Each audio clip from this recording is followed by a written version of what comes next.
Hello, I am Dr. Santosh Kumar, orthopedic and joint replacement surgeon based in Kolkata.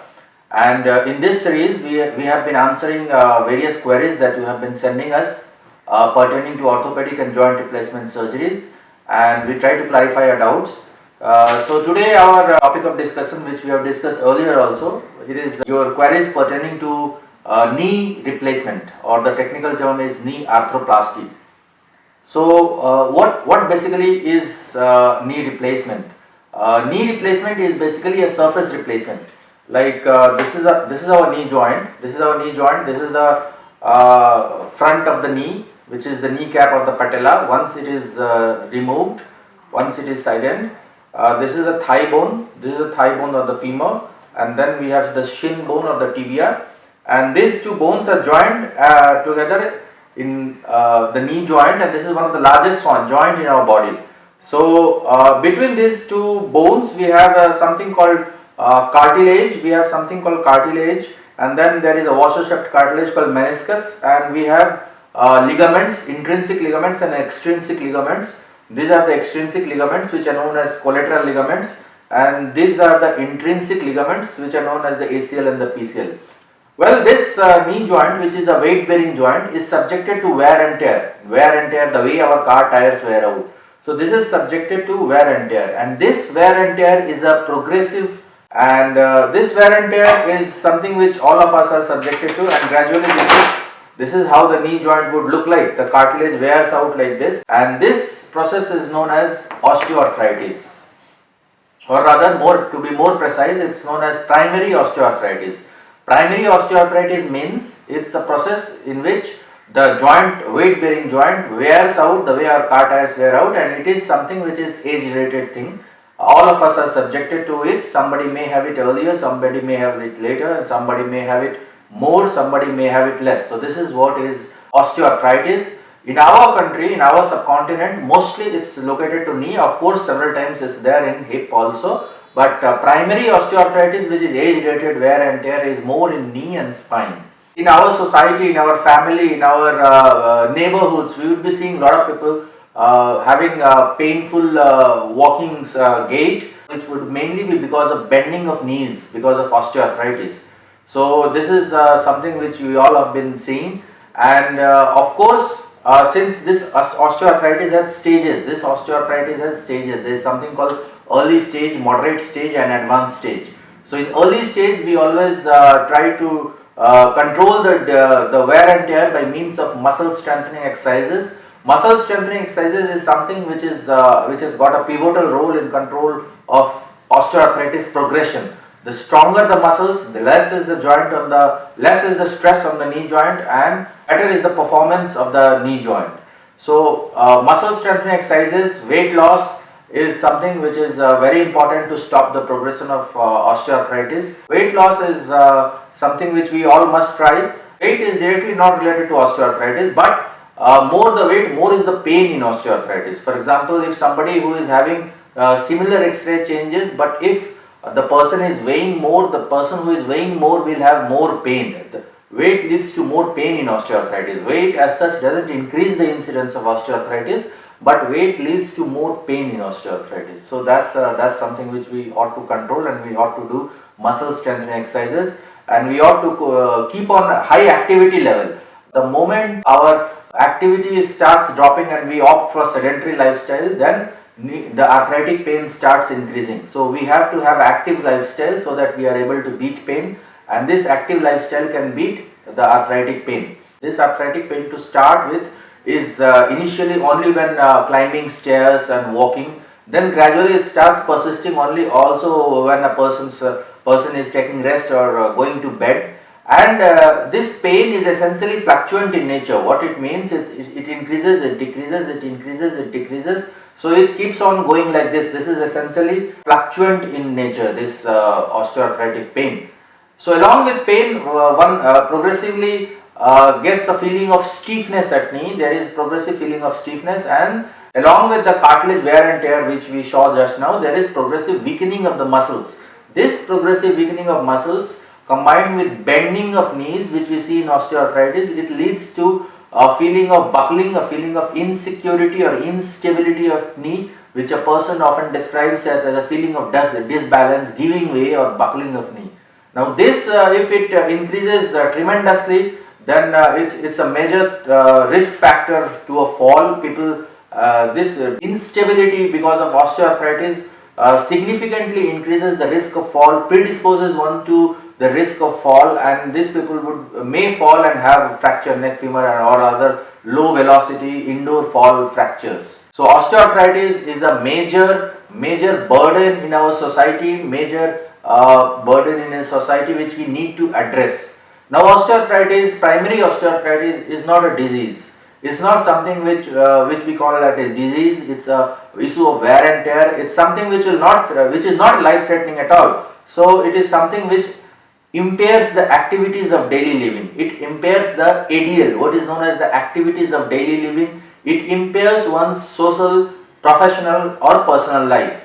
So once we feel that the knee pain has started affecting the activities of daily living, social, personal or professional life, we need to think for joint replacement. So what basically is this joint replacement? This joint replacement in case of knee is more of a knee resurfacing, it's surface replacement. Like as just we saw, like this is the knee joint, the surface, the cartilage surface has worn out like this. So we will be replacing this surface with a new surface. We will be replacing this surface with a new surface. So this is basically surface replacement. Along with this, we do something called realignment.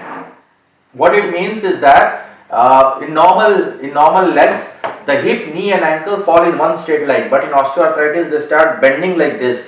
So in knee replacement, we again restore the alignment. This restoration of alignment restores the stability while walking. It reduces the lurch of the person and it restores the stability while walking. It significantly decreases pain, and we replace the painful surface. We replace this painful surface with a new surface, and this is what is knee replacement or knee arthroplasty. Now this knee replacement is something which is very precision based. It's the precision, it's the accuracy of the surgery, it's the mechanics of the surgery which determines the result of the surgery, the longevity of the implant, and hence is the surgical technique and precision which is of paramount importance and most important than any other thing. This is the basic design of knee replacement implant. So this is the bone, this is the thigh bone, this is the shin bone, and this is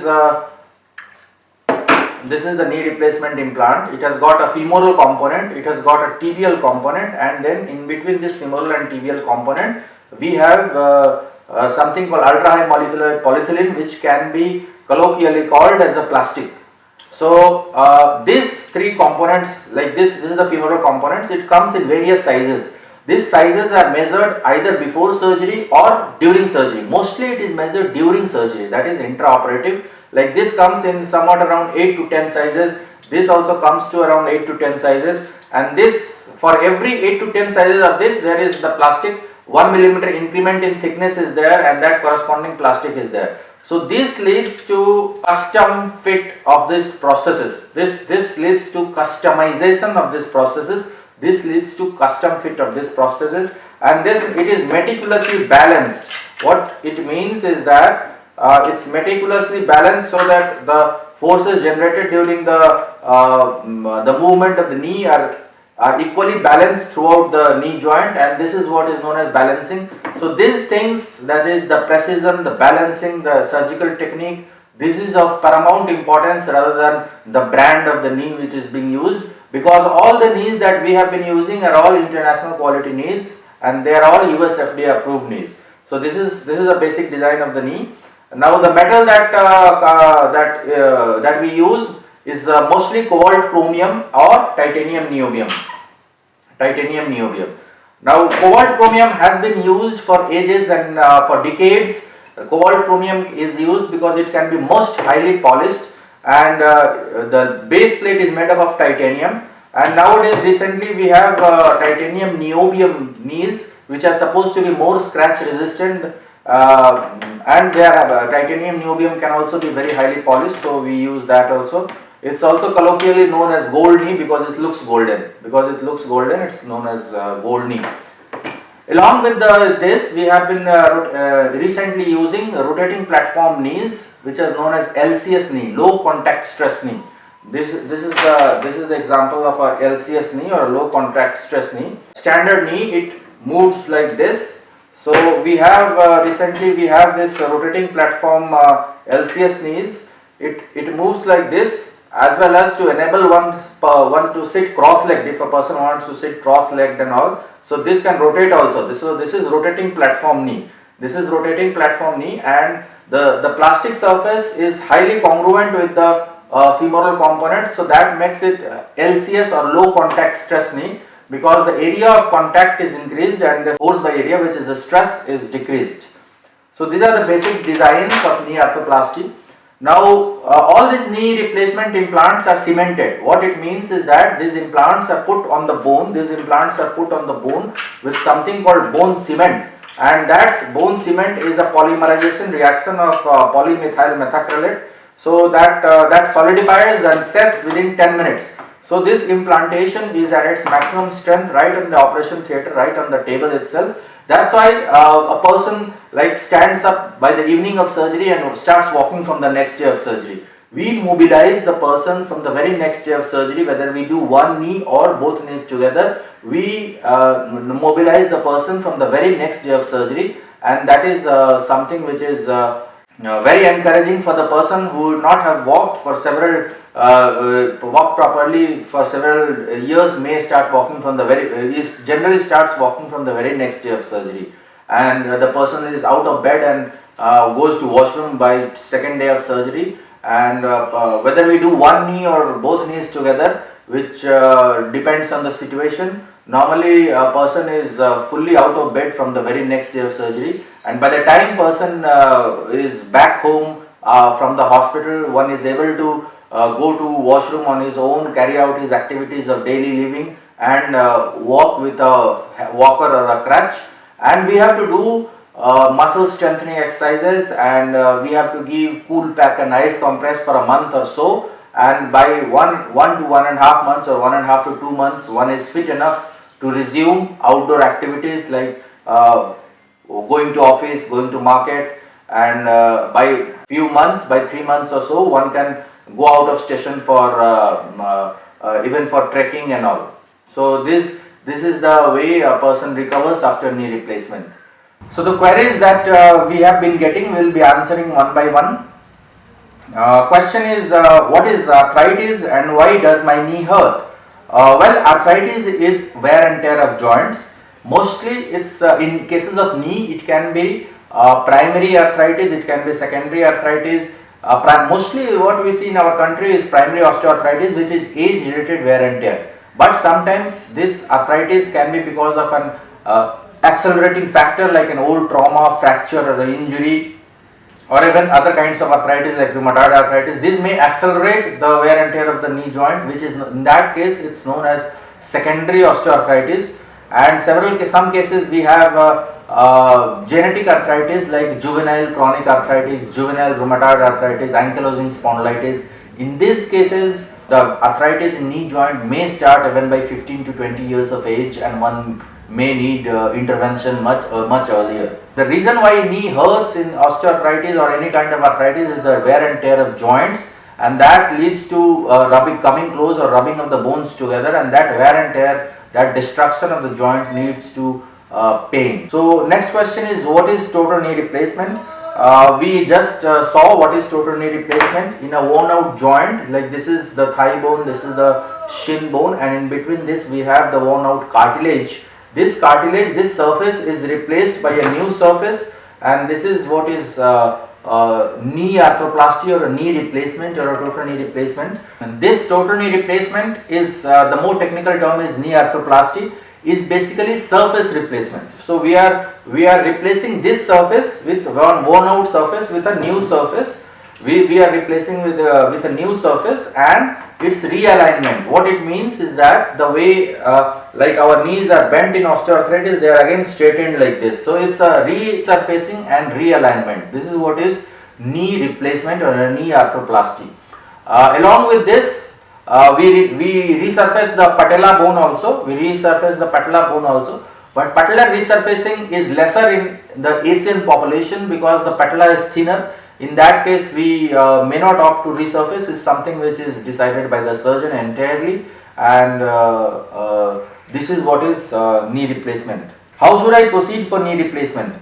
If the knee arthritis is affecting our activities of daily living, is affecting one's activities of daily living, affecting one's social, personal or professional life over a long period of time, over a significant period of time, then we need to consider knee replacement.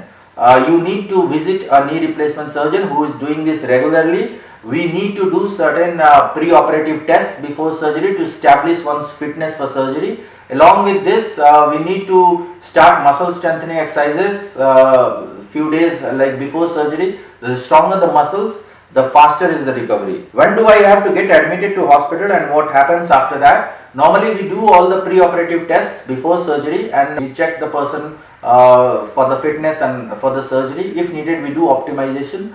And after all the tests have been done, if everything is fine, the person is normally admitted the day before. We prefer to admit the person day before or the evening before the surgery because that leads to better organization, although the person can be admitted on the day of surgery also. But I prefer to admit the evening before surgery. That leads to better organization of the whole thing. Once a person is admitted, the next day, preferably in the morning hours, we do the surgery. Morning, afternoon, whatever it is, we do the surgery and the person is mobilized out of bed from the very next day of surgery. What kind of anesthesia would be used for this surgery? Normally it's regional anesthesia. What it means is that the legs, the lower limbs, the legs are numbed. The person maintains his or her consciousness. But if a person is feeling anxious, then we may induce sleep. Otherwise, we generally do is under regional anesthesia. We may use a short spinal or a femoral or sciatic nerve block. So it's something that we have been using regional anesthesia because it leads to very good post-operative pain control. The reason for using this regional anesthesia is that it leads to good post-operative pain control. But the final type of anesthesia is decided by the anesthesia team and the anesthetist, and they may discuss with the patient. They also do discuss with the patient what type of anesthesia one prefers. If a patient prefers general anesthesia, we may give general anesthesia also. But normally it's regional anesthesia, and if somebody is feeling anxious, we may induce sleep. If somebody wants to stay awake, they may stay awake. How long does the surgery last? Normally the surgery lasts 30 to 45 minutes on each side.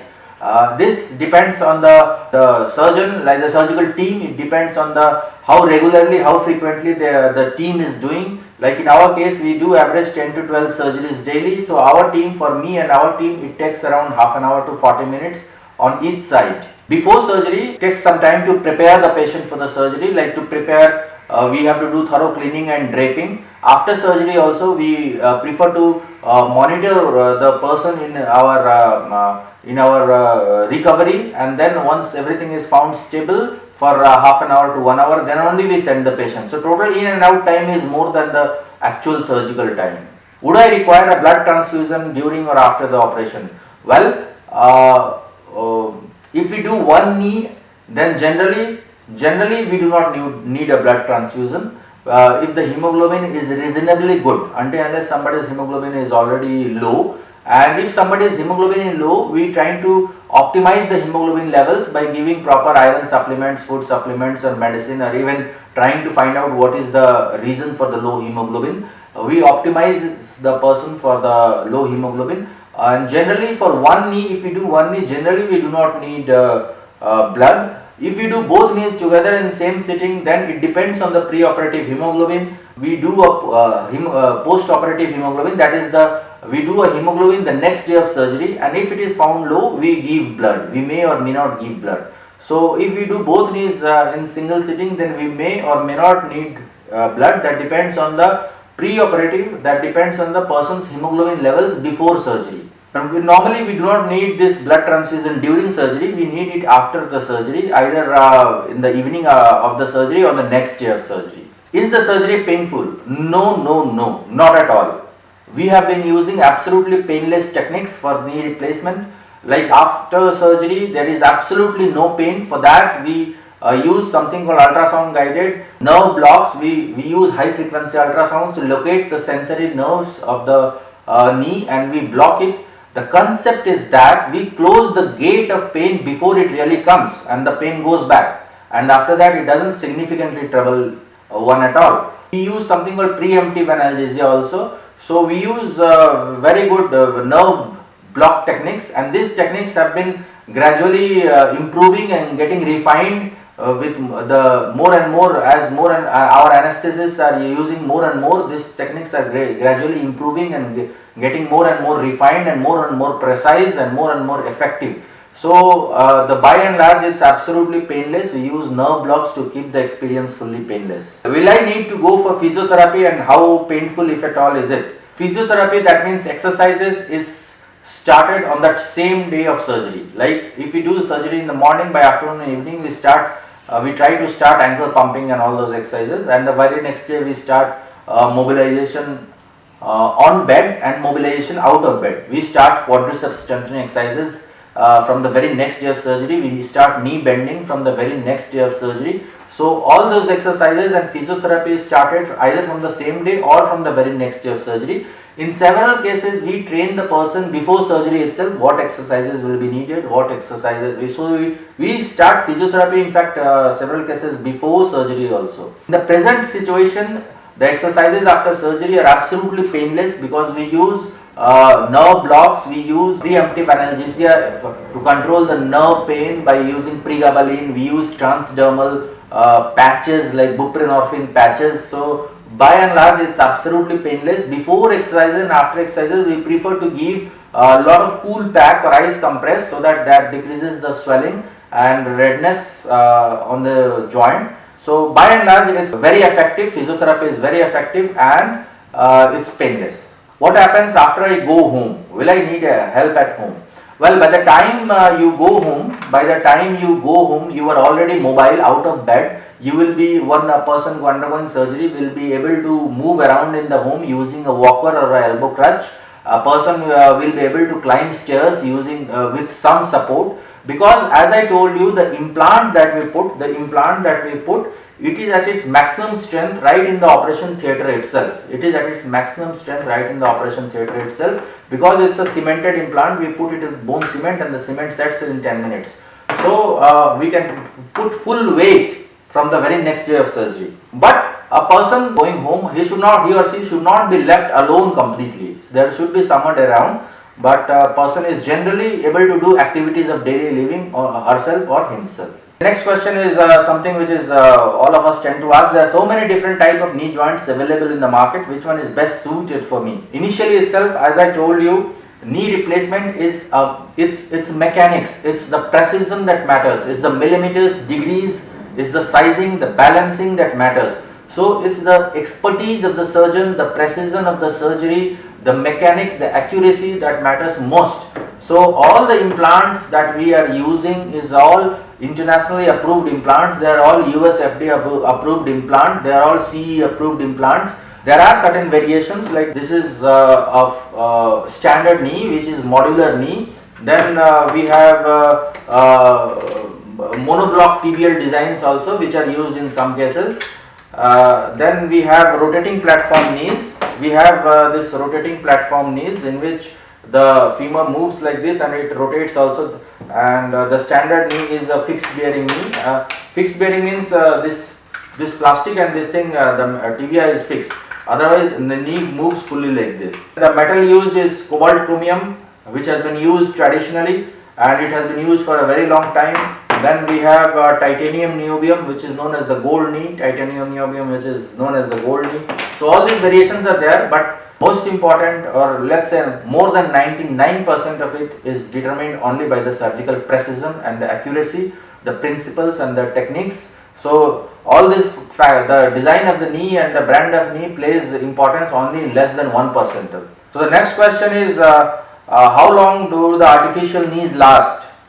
Well, a well done, a precisely done knee joint arthroplasty should last approximately 20 to 30 years. This is the average lifespan. It may be more, it may be less, but this is the average lifespan. But what is most important is that one should undergo a knee joint arthroplasty when one needs it most. It's irrespective of the age, because average lifespan, which is 25 years, is not less. And if somebody needs it at the age of 30 or 40 also, the person should undergo it. We can provide a highly fruitful, painless and enjoyable life for 25 to 30 years, which is a big time, which is not a less time. And if needed after 25 to 30 years, it can be redone, which is known as revision knee replacement, and that is equally successful. So what is most important is that a person who needs it at a particular time should undergo it, because the value, the productive value of life, the social values are the personal life is far higher when a person is younger than a person is completely old. So even if a younger person needs joint replacement, the person should undergo it, because it's the productive years of life which has to be painless, when one is able to perform his or her professional social duties, and we should make the productive years of life absolutely painless and stable. So the question is then what? So well, after if 25 to 30 years, if needed, it can be redone, which is known as revision joint replacement. Even after that also it can be redone, which is known as revision joint replacement. So every time it can be redone, there is no big deal. But 25-30 years, each time that it lasts 25 to 30 years is a big time, it's not a small time. Next question is, should I opt for high flexion joint replacement to allow me to sit cross-legged and squat? Yes, presently most of the joint replacements, knee replacements that we are using they are all high flexion knee replacement. What it means is that it bends significantly like a normal knee, and one is able to sit cross-legged on the bed or sofa. One should avoid sitting cross-legged on floor, because that puts the implant under tremendous stress.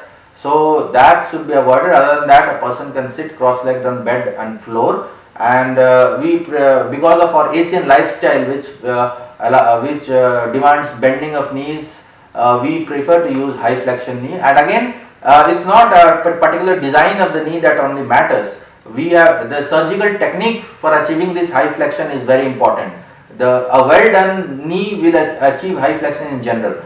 But again, one very important thing that we must understand is that the amount of knee flexion or bending after surgery is also dependent on the knee flexion before the surgery. What it means is that if the surgery has been delayed tremendously and the knee has become stiff, it takes a lot of time after surgery to bend fully. So surgery done at proper time gives better results than surgery which has been delayed enormously. Next question is that is there any harm by waiting too long for surgery? Yes, that's what I was discussing. If a person waits too long for surgery, there are a few factors which come into play. One is that the bending of knees keep on increasing, so that predisposes one to fall. Because of lurching gait, the back pain and spine degeneration starts. Once the pain has been there for years and decades, the pain gets imprinted, and that's known as neuropathic pain. And along with that, the muscle starts getting atrophied. So if the muscles start becoming weaker and atrophied, weaker and weaker, to recover after surgery, we have to work very hard, enormously, with doing exercises and physiotherapy. And another thing is the stiffness. If the knee, which has been fused or has been stiff, not moving, not bending properly for several years before surgery, that in that case the muscle and the ligaments tend to become stiff, and then bending after surgery also takes longer time. So one should go for surgery at proper time. But even if a surgery has been delayed, well, the beauty of joint replacement is that even if it has been delayed, the functions can be restored reasonably good, even if it has been delayed tremendously. Am I too old to undergo a knee replacement surgery? Well, to answer this, I would like to say you that is the physiological age that matters, not the calendar age. So we need to assess the body function, physiological function, most importantly the heart and the kidney functions. If one is good, if the functions are good, then of course we can go ahead for surgery at any age. And of course we have to look for the social life. If a person is socially active, one needs to undergo a replacement if advised at any age, irrespective of the age. Somebody has asked, what are the major risks? Theoretically, risks are there in everything. But by just walking on the road, we are subjected to certain amount of risk. By driving a car, we are subjected to certain amount of risk. By traveling also, we are subjected to certain amount of risk. Similarly, in a joint replacement also, we are subjected to certain amount of risk. But